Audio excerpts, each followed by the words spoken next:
Welcome back to In the Paint. Linton is those sneaky kids or adults who find and unwrap their Christmas presents early, but can you blame the Miners? They were given a big early Christmas present this year with the transfer of 6'9" big man Austin Robertson, who came to the Miners when Union High School closed last year. Robertson is coming off one of his best games of the season. He had a double-double in the Miners win Saturday over Riverton Park. The Miners have won 3 straight. They were going for 4 in a row at Shakamak tonight.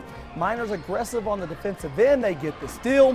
Josh D-Ball goes coast to coast, kissing 2 off the glass. Lakers, Tanner Yair off on the shot, but hey, that's why you have teammates, right, Megan? Exactly why you have teammates. Make Jeff you look better. Bessling good on the putback. And then the other end, Miners with the mini alley-oop. D-Ball finishes. Hope his parents DVR in the paint tonight because he's all over the highlights. Nice shot fake by Jake Walters, the Shakamak senior. Ooh. Nothing but the bottom of the net. Linton gets 17 off the bench from Drew Whitty, including 5 threes to win 60-28 at Shakamak. Linton playing some great basketball. They've won 4 straight. Sullivan has won 5 straight over their county rivals North Central. The two met in T-Bird's country tonight. I think Sullivan thought Gavin Staniford was a tad out of his range here. He says, folks, I'm in range once I enter the gym. Staniford the deep 3. Staniford can do more than shoot. He shares the rock. What a dime by Staniford to Neil Green. Green, a good name for our Christmas edition of In the Paint. Everything green at Christmas time. Is there anything Sullivan's Trevor McGill is not good at? Kids that start at football, not bad on the basketball court either. Hits the pull-up jumper. Wild play here. Sullivan misses a layup. Credit Austin Bobbitt. He stays with the play, knocks the ball loose, and scores. North Central, though, hangs on to win 49-43. The T-Birds beat the Golden Arrows for the first time since Megan, I believe, was in high school in 2008. Sophomore in high school is a good year for me.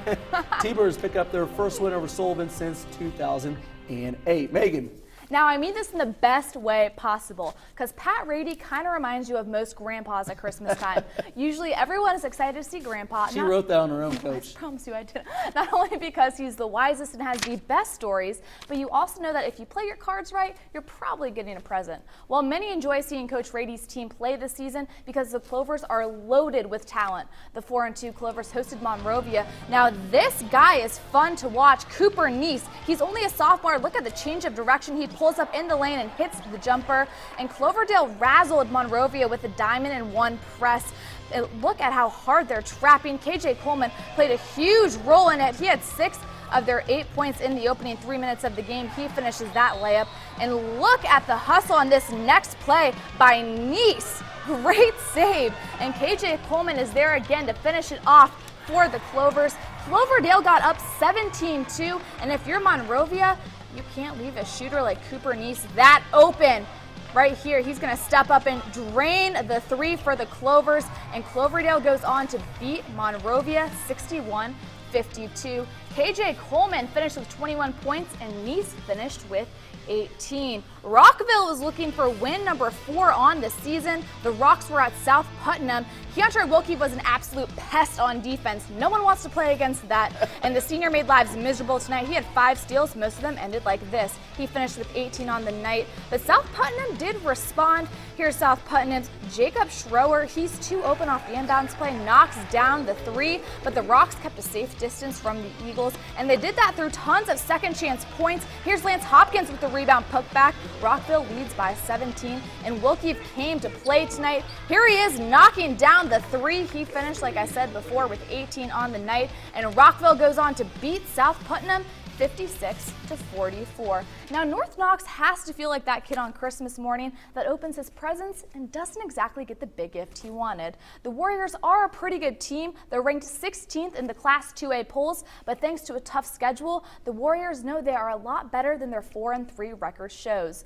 North Knox welcomed Mitchell tonight.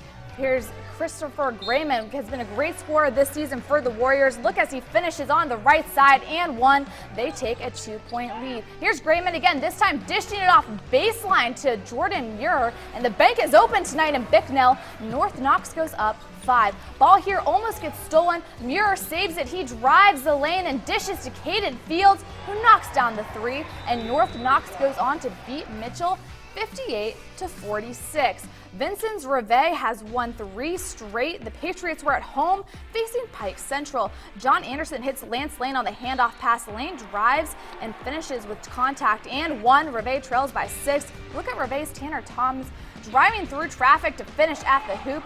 Reveille takes a 1-point lead, and look at the hustle by Thomas. He gets the steal and dishes it off to Lane for the easy layup. This game went down to the wire, but Pike Central emerged on top 42-40. Well, it's time for our final timeout, but when we come back, we have South Knox, Washington, North Davies, Robinson, and KZ Westfield highlights. And we still have our best presents to unwrap on this Christmas edition of In the Paint as we introduce you to this week's Sports 10 Spirit Award winners and our top 5 fantasy stars. Stay with us in the paint. We'll be right back.